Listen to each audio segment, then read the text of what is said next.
정부가 내년도 경제정책 방향을 발표했습니다. 민간과 민자, 공공부문에서 100조 원의 투자를 발굴하고 또 소비와 관광을 활성화시켜서 내년도 성장률을 2.4%로 올리겠다는 것이 핵심 내용입니다. 네, 이와 함께 낮아진 성장 잠재력을 높이기 위한 혁신과 체질 개선도 함께 추진하기로 했습니다. 먼저 오인석 기자가 보도합니다. 내년에는 세계 경제가 성장하고 반도체 업황도 개선되면서 우리 경제 상황이 올해보다는 좋아질 것이라는 게 정부의 판단입니다. 이에 따라 저성장 경제를 돌파해 경기를 반등시키고 성장 잠재력을 높이는 데 내년도 경제정책의 초점이 맞춰졌습니다. 정부는 우선 투자 활성화에 최우선을 두기로 했습니다. 올해 서울 삼성동 글로벌 비즈니스 센터 조기 착공을 지원한 것처럼 대규모 기업 투자 프로젝트로 15조 원을 추가 발굴하고 민자 사업 15조 원과 공공기관 투자가 60조 원으로 확대 추진됩니다.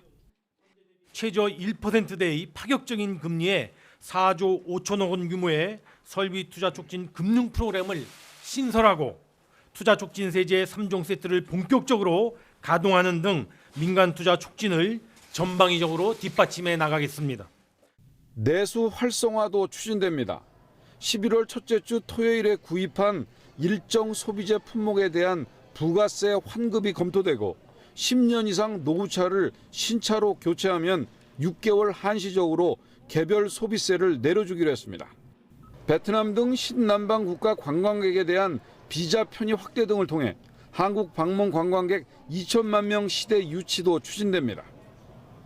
수출 회복을 위해서는 지난해보다 23조 원이 늘어난 240조 원의 수출 금융이 지원됩니다.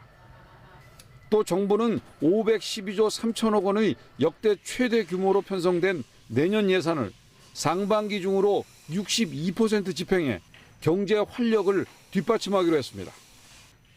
투자와 내수 활성화, 정책 효과 등으로 내년 성장률은 2.4%, 취업자는 25만 명 늘어날 것으로 정부는 전망했습니다.